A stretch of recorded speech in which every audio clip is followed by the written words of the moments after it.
अंता उपचुनाव को लेकर मंत्री डॉक्टर किरोड़ी लाल मीणा एक बार फिर से दावा कर रहे हैं कि अंता की सीट बीजेपी जरूर जीतेगी। हर कार्यकर्ता इस सीट पर मेहनत कर रहा है। पार्टी ने स्टार प्रचारकों की सूची जारी कर कौन कौन जाएंगे उनको वहां भेज दिया। कुछ पहुंच गए, कुछ प्रचार करके अब आ गए। आने जाने का क्रम रहेगा 11 तारीख। तो मेरे को भी जाना है, ऐसा मेरे को हिंट मिला तो मैं भी जाऊंगा। कोई दूरियां किसी की नहीं। मुख्यमंत्री जी भी जाएंगे, वसुंधरा जी भी जाएंगे, सभी जाएंगे। छोटे से लेके बड़ा कार्यकर्ता वहां लग के उपचुनाव को जिताएंगे। जोधपुर से बड़ी खबर आपको बताते हैं। यहां डीएसपी भूराराम खिलेरी के एपीओ आदेश पर अब रोक लग गई है। राजस्थान हाई कोर्ट ने एपीओ पर रोक लगाई है।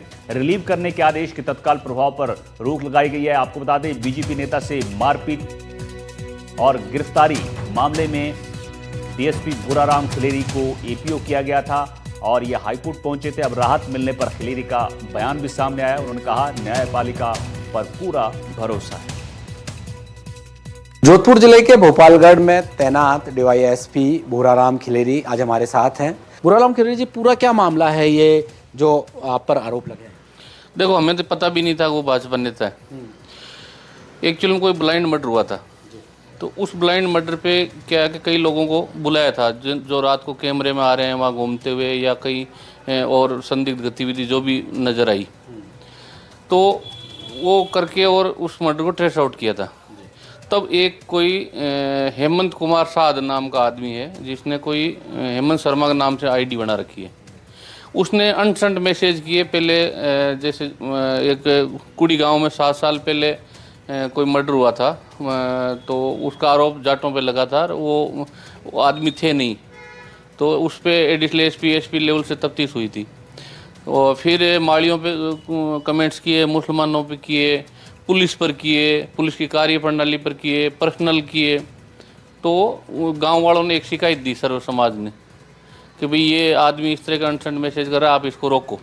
पहले भी इसने माहौल ख़राब किया था, तो वो उस पर हमने एसएचओ को निर्देश दे दिए। एसएचओ ने अपने डीओ को भेज करके और उसको बुलाया, उससे पूछताछ की। मैंने भी पूछताछ की, तो उसने यही बताया कि आप मेरे से बात नहीं करोगे, मेरे वकील से बात करोगे, और मैंने नहीं लिखा। तो हमने उसको पूछा, भाई आईडी और ये नंबर तेरे ही है? कि हाँ वो मेरे ही है, लेकिन आप वकील से बात करो। इस तरह की कोई बात की थी।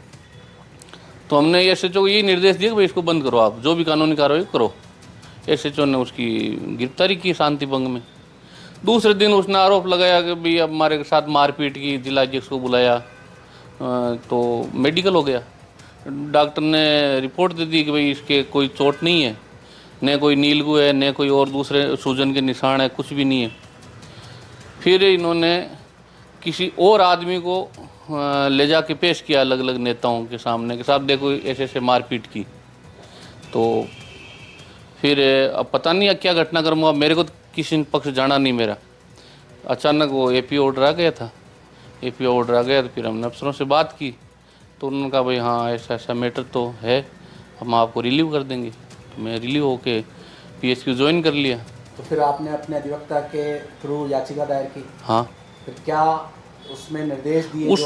उसमें तो निर्देश ये है कि एक तो एपीओ ऑर्डर को effect and operation null stay दिया है, और एक मेरा रिलीव ऑर्डर है उसको भी स्टे किया है, और फ्रेश पोस्टिंग निकालने का वो है कि भाई आप गवर्नमेंट चाहे तो फ्रेश पोस्टिंग ऑर्डर निकाल सकती है। अब आपको क्या लगता है, माननीय न्यायालय के पक्ष जो आपके वकील ने रखा है, तो उस पर न्याय मिलने की उम्मीद है? नहीं, वो मिलेगा। वो तो आगे प्रक्रिया है, कोर्ट की जो भी आगे प्रक्रिया होगी।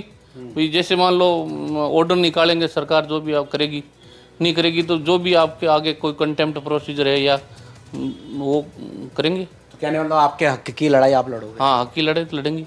बिल्कुल। एनडीटीवी राजस्थान अजमेर से पवन अटारिया।